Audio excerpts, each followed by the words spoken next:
Hi, I'm Kayla, a reference librarian at Massanutten Regional Library. May is Asian American and Pacific Islander Heritage Month, so today we will be talking about some books by Asian American authors.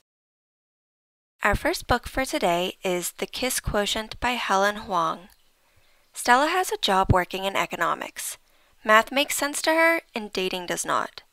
Stella has Asperger's, which can make dating very awkward for her, and French kissing reminds her of a shark getting its teeth cleaned by small fish. Her mother reminds her that she wants grandchildren, and a coworker makes a rude comment about Stella's dating life, so she decides to get help by hiring Michael, an escort. He agrees to help her check off all the boxes on her lesson plan. Eventually, their arrangement becomes something more complicated that neither of them have bargained for. Read the book to find out what happens between Stella and Michael. I don't read romances very often, but I really enjoyed this book. I loved Stella and Michael and his whole family. They were all such interesting characters to read about, and I really wanted to know what would happen to all of them. It was also really great getting to see a main character with autism, and the author notes at the end that she found out she had autism while she was writing this book. This book is part of a series of books that can be read as standalones. The other books feature Michael's cousins Kwan and Kai as the main characters. If you're looking for a cute romance with some great representation, then check out this book. Our next book is The Empress of Salt and Fortune by Nghi Vo.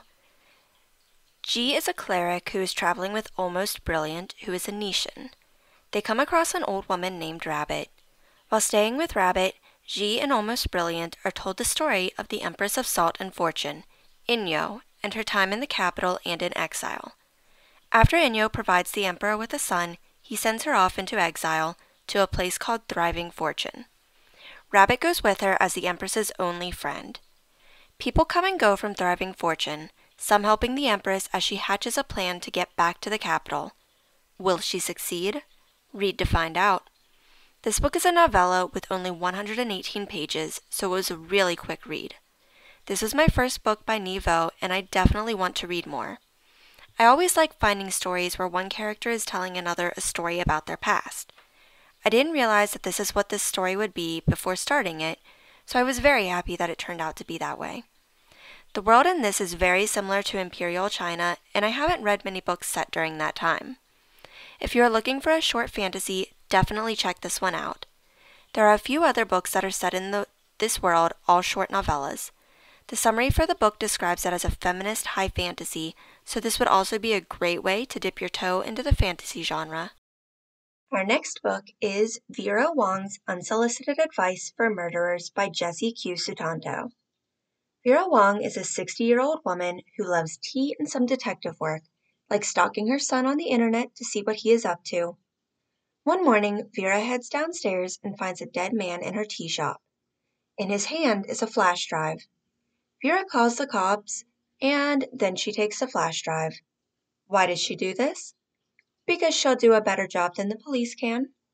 Vera knows the killer will be back for the flash drive, so she decides to watch the customers coming into the shop in order to figure out who the killer is. Will she find the killer? Sutanto wrote Dial A for Aunties, which I've heard is hilarious, so I'm hoping this one will be too. I've only read a couple pages so far, but I've come across several lines that were funny. I love mysteries, and I'm excited to dive into one with a 60-year-old mother hen as the main character. If you love Dial A for Aunties, you might want to pick this one up next. Our last book today is The Dating Plan by Sara Desai. This is another romance with a fake relationship. Daisy is a software engineer with no desire to find love. Her father and aunties all think she needs to be married in order to be truly happy, so they are constantly showing up with men for her to meet. At a tech conference, she runs into one auntie with a new potential boyfriend, her ex and an old boss, and her childhood crush Liam. She ends up telling everyone that Liam is her fiancé. Liam is a venture capitalist who is trying to prove that you don't need a fancy degree or a great upbringing to land a decent job. His grandpa leaves him the family distillery in his will, but Liam will only keep the distillery if he gets married and stays married for a year. If he doesn't, the distillery goes to Liam's brother Brendan, who plans to tear it down and sell the land. Liam realizes that Daisy is the perfect solution. He gets to keep the distillery, and Daisy gets her family offer back. How will this fake engagement end up working out? Read to find out. This was another romance that I really enjoyed. I really liked Daisy, and it was interesting to see her relationship with her family. Liam's family was very dysfunctional, so it was a bit more sad to read his side, but still enjoyable. This is also part of a series, but each book can be read on its own. Those are all of our books for today. Stop by the library to find more books by Asian American and Pacific Islander authors. Until next time, happy reading!